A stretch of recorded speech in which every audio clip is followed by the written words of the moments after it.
Kanisa la Kiinjili la Kiluteli Tanzania KKKT Dayosisi ya Kusini Mashariki kupitia kurugenzi ya wanawake imewasaidia zaidi ya mabinti 25 waliokatishwa masomo yao na kuzaa kabla ya miaka 18 mkoani Mtwara kwa kuwapatia mitaji ya biashara na kuwanunulia cherehani, huku wengine wakiomba kurudi shuleni kuendelea na masomo yao. Akizungumza na Upendo TV, askofu wa Kanisa la Kiinjili la Kiluteli Tanzania KKKT Dayosisi ya Kusini Mashariki Yeriko Ngwema amesema jamii haitakiwi kuwatenga mabinti waliozaa katika umri mdogo, badala yake wasaidie na kuwapatia elimu namna ya kukabiliana na changamoto mbalimbali, huku akiwataka wazazi kuwalea watoto wao katika maadili mema. Mabinti zetu ambao wamepata watoto wameendelea kuishi katika hali ya unyanyapaa, kukataliwa na wengine kupoteza ndoto zao kabisa.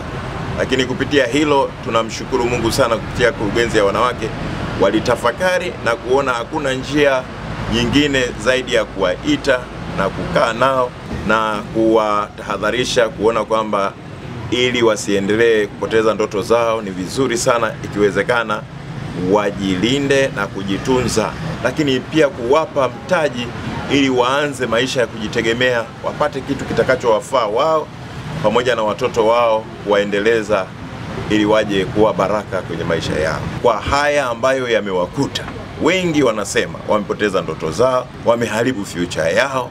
Tunamshukuru Mungu sana, tusiwanyanyapae wala kuwakataa. Tumeona siku ya ushauri wa kichungaji wamekuwa na muda wa kulia sana. Tuwe karibu na watoto wetu, tuwasaidie kwa upendo ili wabaki kuwa salama katika mikono ya sisi wazazi na walezi wao.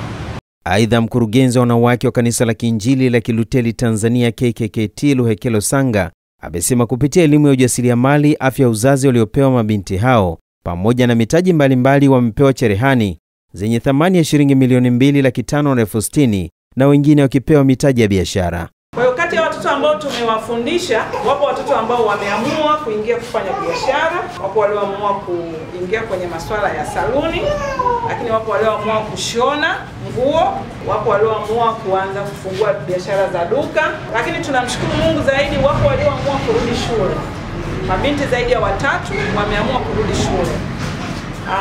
Hawa walioamua kufanya biashara, Baba Askofu tumeona tuwaunge mkono kwa sababu waliambiwa waandike andiko la biashara. Kila mmoja angalau kile alichoandika kwa 70% tumeweza kutekeleza, hasa wale wanaofanya biashara. Lakini wale walioamua kushona nguo, mafundi cherehani, hao tumewaunga mkono, naweza nikasema kwa 90%.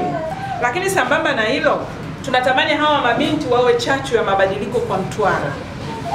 Hatujaja kuhamasisha kwamba mabinti waendelee kuzaa, hapana, lakini iwe ni mwisho kupitia wao. Kwa upande wake, afisa ustawi wa jamii Manispaa Mtwara Mikindani Felista Kiando amesema lengo la mafunzo hayo ni kuwajengea uwezo mabinti hao ili kukabiliana na changamoto mbalimbali katika maisha yao. Lengo la mafunzo haya ni kuwajengea uwezo wa mabinti waweze kuinuka tena na kutimiza ndoto zao. Mada ya kwanza ilikuwa ni stadi za maisha, kwa maana kwamba wapate kuelewa kwamba kwenye maisha kuna wakati unaweza kupitia changamoto, lakini changamoto hiyo sikufanye kwamba ushinde kuendelea mbele. Kama tunavyojua, wao wameshapitia changamoto ya kupata mimba katika umri mdogo, lakini sio sababu ya wao kushindwa kuendelea kutimiza ndoto zao.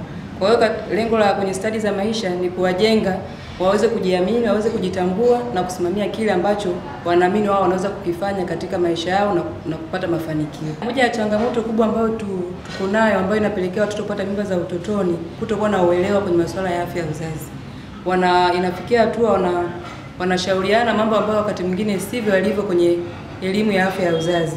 Hivyo inapelekea wao kupata mimba za utotoni. Hata hivyo, mmoja wa kufuza semina hiyo, Dr. Lusungu Mselela kutoka hospitali ya Likombe, amesema amewafundisha mabinti hao kuhusu uzazi wa mpango, huku akilipongeza kanisa la KKKT kwa kuwasaidia mabinti hao. Wamepata stadi nyingi za maisha, za namna ambavyo wataendesha maisha yao.